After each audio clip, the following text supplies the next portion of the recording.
Hello everyone, welcome you all. So in this class I'm going to explain about First War of Indian Independence. Last part of this lesson, consequences of the First War of Independence, right?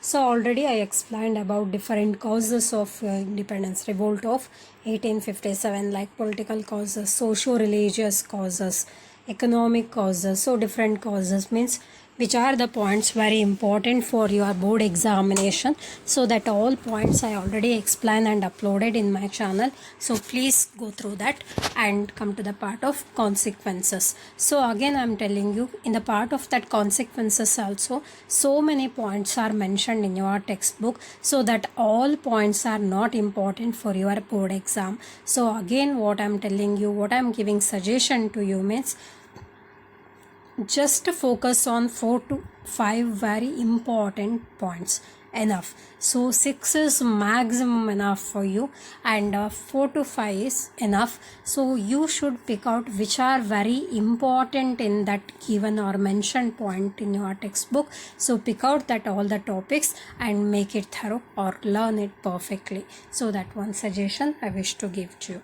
So now come to the part of first point of consequences. End of company's rule. So end of company's rule. What about the company represent here? See, company means nothing. British East India Company, English East India Company, correct? So that company's rule end after the revolt of 1857. So what it represent means, till here, from that 1757, basically they entered India on that 1600, right? So 1600 they entered as the traders, not the administrators and all, not the rulers and all. So after the Battle of Plassey, when that Britishers achieved victory against the Indian rulers and all, so later they established their administrative system. So who established their administrative system? That is not by the British government or the British crown. So East India Company, so those who entered as traders, they captured the ruling system of India. So after the revolt of 1857, East India Company's authority or company's rule completely declined here. So come to the part of that I mentioned simply here. The East India Company lost its authority after the revolt. So no other authority remained in India to the British East India Company. Then who has started to rule? Means after the end of company's rule, after the end of East India Company, Indians didn't get the freedom, didn't achieve the independence here. So what happened next after the end of company's rule? See here. So company's rule end. Later, British Crown took the direct control over India. Say that is under the part of Government of India Act 1858. So power, transfer of power from East India Company to British Crown. So this we are calling it as one of the most important consequences here. So power, transfer of power from East India Company to British Crown. So next one, they established a board of control and also court of directors were abolished here. So one of that previous of that, before the revolt of 1857, Britishers established some of the board of control, some of the board of directors, and also these all positions were abolished on that time. So next one, Queen Victoria's proclamation. So this also we are calling it as another one of the important consequences of revolt of 1857 and also very important for your board exam. So Queen Victoria promised religious freedom and equal treatment under law. Law means what it is? British law. So there were that East India Company, officers of East India Company, they started to interfere in the part of religious and traditional matter of Indians. That's why that only created that socio-religious causes what we discussed, right? So that only created one of the discontent among the Britishers and the Indians here. That's why she promised that, Queen Victoria promised that religious freedom for Indians and also equal treatment in front of British law. And also another one of the thing mentioned in Victoria's proclamation, non-interference in Indian tradition. So religious matter of India, traditional matter of India, British officers should not interfere in that all the factors or the matter here. So this one of the proclamation, we called it as Queen Victoria Proclamation. See how these all act means nothing. Why she announced these all the facilities, this all the freedom, religious freedom, traditional freedom to Indians means again she started to gain the trust of Indians. Already British East India Company, officers of British East India Company, they declined the trust of the Britishers in Indians, right?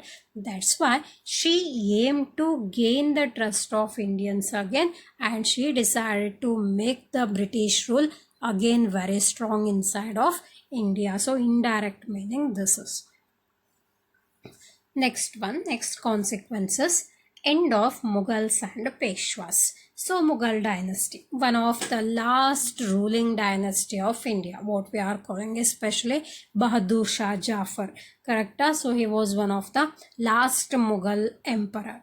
So after that revolt of 1857, so this especially after the ruling of the Britishers and all, Mughals, ruling of the Mughals and ruling of the Peshwas, Nana Sahib and some of the others, no? So these ruling system completely declined. So position of the Peshwas also permanently ended after the revolt of 1857. Even Bahadur Shah Jafar, last Mughal ruler, he was also defeated by the British government.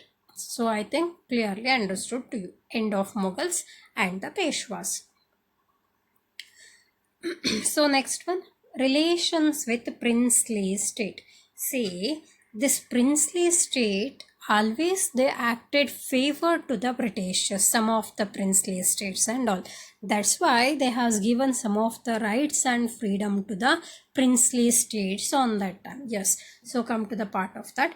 British changed their policy towards the princely states. So they stopped annexation and allowed rulers to adopt the highest to maintain loyalty. See, that princes of princely states and all, or rulers of the princely state, they acted favor towards the British and British policies. That's why Britishers stopped the annexation of princely state. So annexation of princely state means nothing. So capturing of the princely state by the Britishers stopped after the revolt of 1857. They were not captured any princely state after this revolt. And another one of the freedom given to the princely state by this, the consequences what we are calling, so they allowed the rulers to adopt the higher. So I think we discussed about the doctrine of lapse, correct? So what about the concept of the doctrine of lapse? Means ruler, those who didn't have that male higher, they should not adapt to the loyalty or adapt to maintain the throne. So that rule introduced by the Britishers.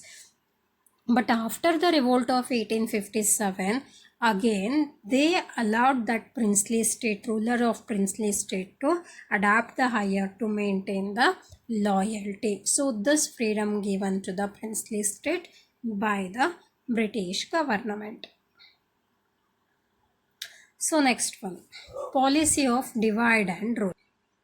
So what about the concept of divide and rule? From the beginning also, Britishers were following the same concept. They followed the same concept or same policy to break the unity among the Indians, right? So they followed the divide and ruling policy. So what about the meaning of divide and ruling policy? Say, by creating division among Hindu, Muslim and different communities to weaken the unity. Say, which policy followed by the Britishers means they started to create some of the crisis between one religion people to another religion people. So in the time of that revolt of 1857, they acted by unity, correct? So they raised a revolt against the Britishers by the part of unity among them. That's why if that unity started to become stronger means which position will become weaker here? British's position will become weaker, right? That's why they decided to break the unity among the Indians. If they successfully break the unity among the Indians means it will make that Indians very weaker in front of the Britishers. That's why they followed this policy. So next one, racial antagonism, discrimination here. So discrimination, what about the discrimination? British officials considered themselves as superior and Indians were considered as one of the suspicions or lower than the Britishers, like that. So they followed the discrimination after the revolt of 1857. So this point is not very important. So next one, foreign policy. So foreign policy of the Britishers. See, I mentioned here, British became more careful in their foreign relations to protect India from the external threat and also maintain the imperial control.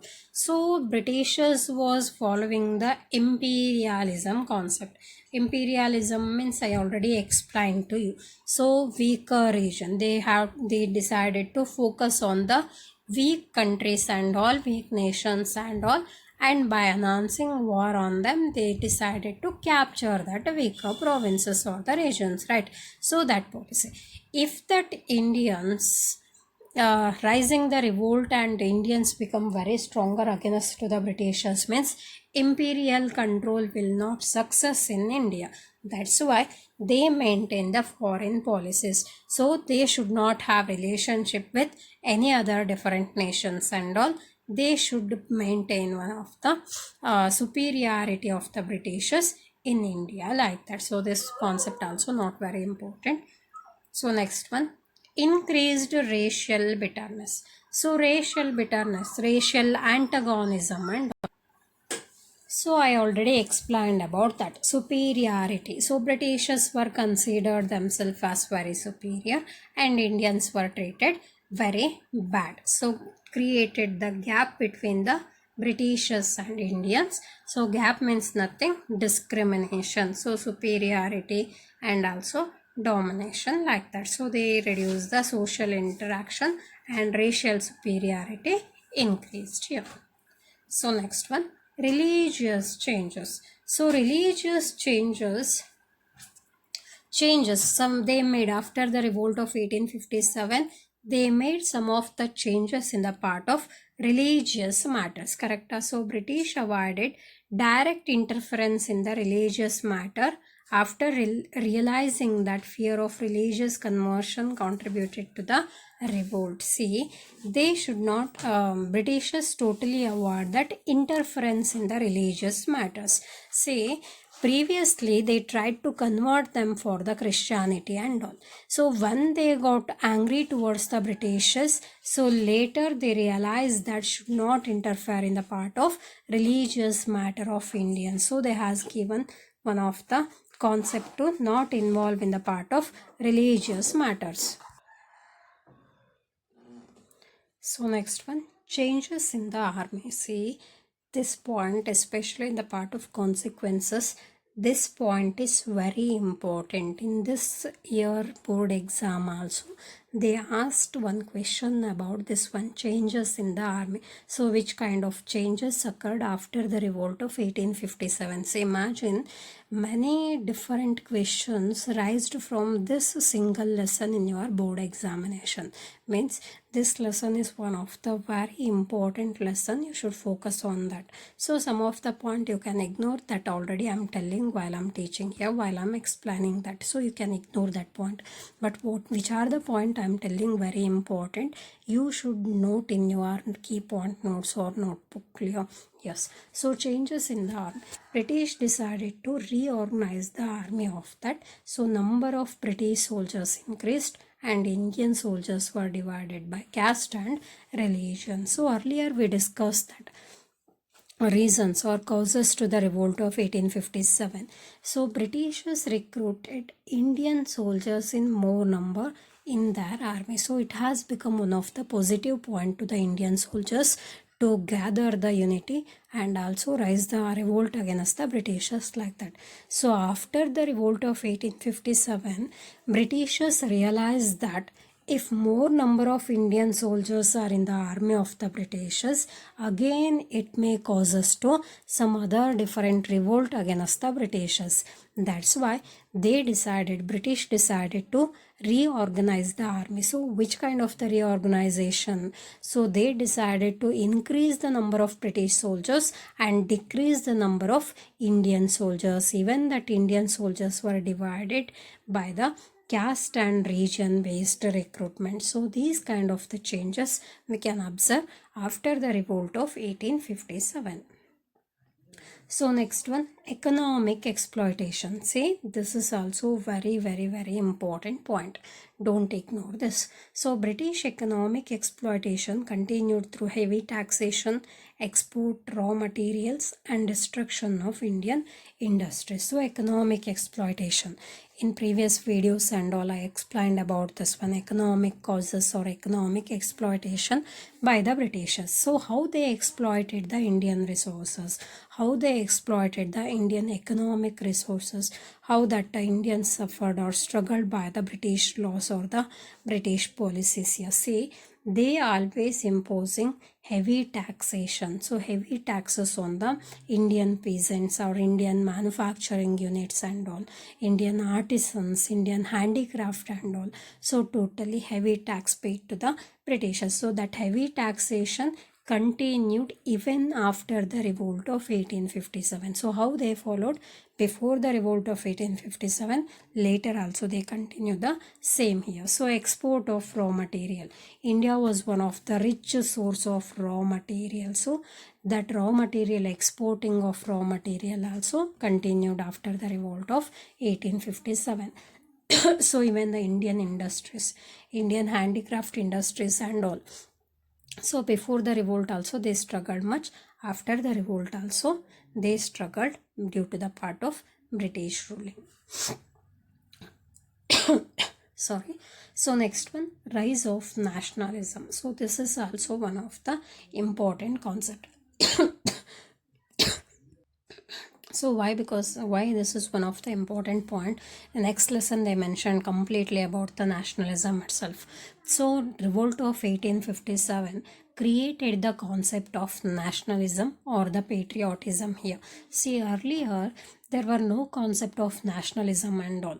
Just they were thinking to protect themselves, protect their specific provinces or regions by the Britishers attacks and all. Means, say, very good example, Lakshmi Bai, Jhansi Rani Lakshmi Bai, correct? So she decided to struggle, fight against the Britishers. Why she decided to fight against the Britishers? Due to the policy of doctrine of lapse. Even Nana Sahib, right? So we discussed about Nana Sahib also. What about his intention? His intention was to protect the entire nation from the British rule. No, it is. Just he fought between the Britishers and Nana Sahib means nothing to the part of to get the pension amount from the British East India Company. So that only the specific reason here. That's why what it represents means there were no nationalism, spread of nationalism among the Indians earlier or before the revolt of 1857. So after the revolt of 1857, so it has created one of the concept of nationalism and it has inspired the freedom fighters to fight against the Britishers and also brought the feeling of unity and nationalism among Indians. So I hope what I explained clearly understood for you and you are making key point notes based on my PPT slides and all. So this video is beneficial to you for your preparation or for your board examination and all. So I request you to only one thing means just to subscribe my channel, like, share it for your friends and help them to prepare for the board examination. So this only one support I'm expecting from you. Thank you for watching and prepare well. Thank you all.